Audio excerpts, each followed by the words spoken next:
Yeah. You can spend hours and hours and hours carving on something like this, but the best part is putting the oil on it and seeing it just...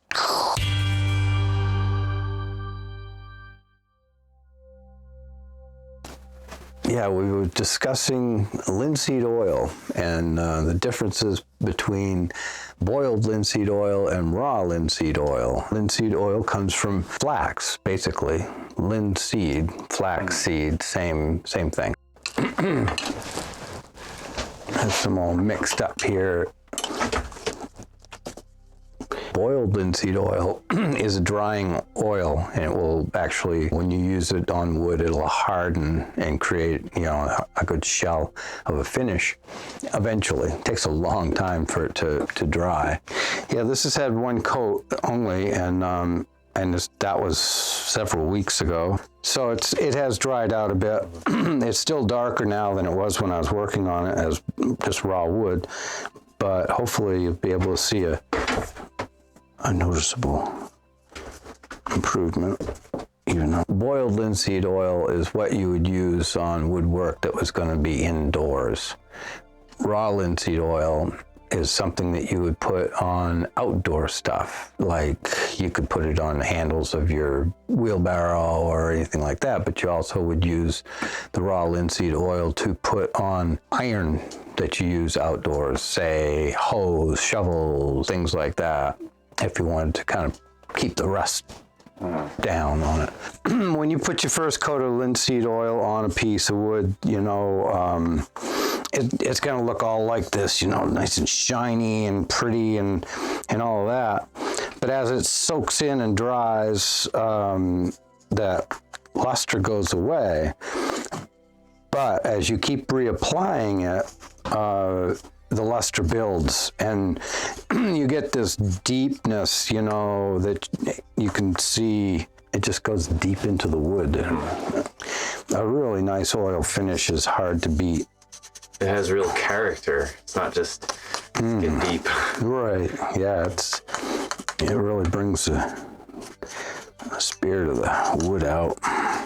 What I do with linseed oil, if I do it like a sculpture or even furniture or gun stock or whatever wooden item that you've just finished, I'll take and pour some boiled linseed oil in a jar or a can, and I'll add turpentine to it, like a 50-50 mix, and that, of course, the turpentine thins the oil down and helps it to penetrate deep into the wood, because this is a fairly thick oil and it will penetrate, but without the turpentine it doesn't go terribly deep. So if you really want to penetrate into it, and it really brings up the nice color of the natural wood, like this piece of walnut that I carved. Look pretty pale. I put one coat of oil on it and the color just jumps. It's like chocolate now, and it's probably due for another coat. Yeah, there. That is pretty spot. Yeah. Can you see that? And people at home won't really be able to appreciate this, but it smells really nice, I think. Just like a wood shop ought to.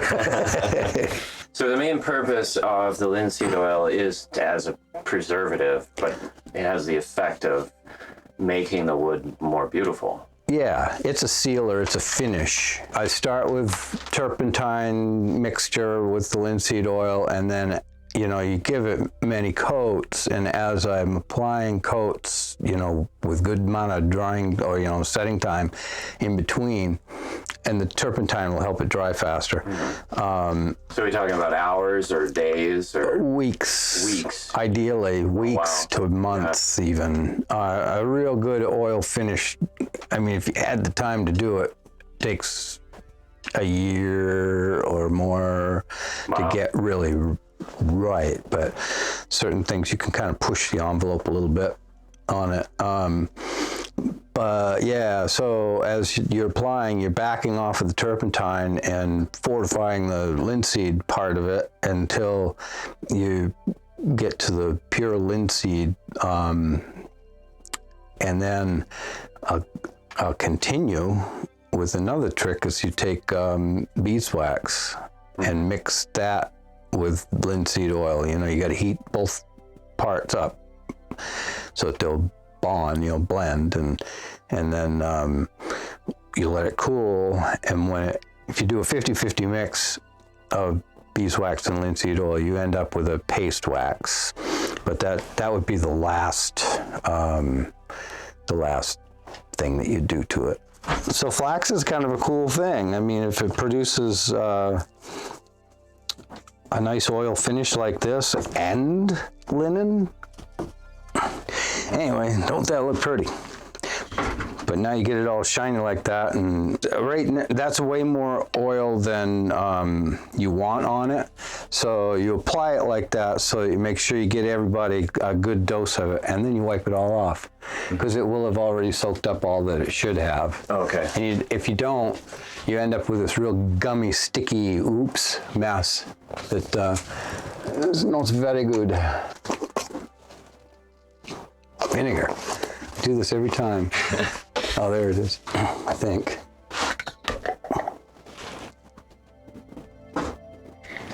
Turpentine. So I just like to kind of clean my brush out a little bit. I use a dry piece of wood to soak the turpentine out of the brush, and it takes most of the oil with it.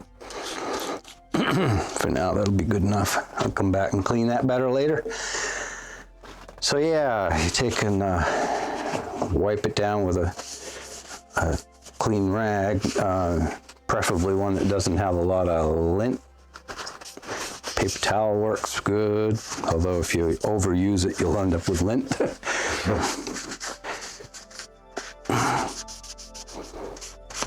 Or something like it, but doesn't that look nice? So, that's how it'll end up in the end, when it's got the oil finish on it and the wax.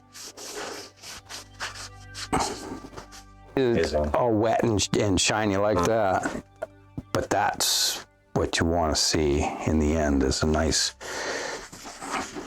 satin sheen.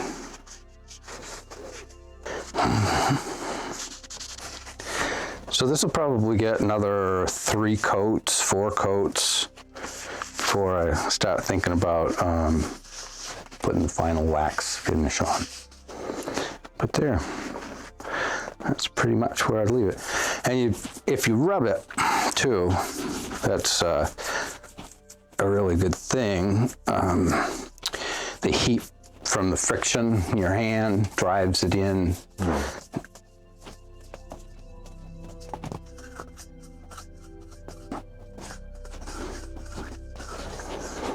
Burnishes it.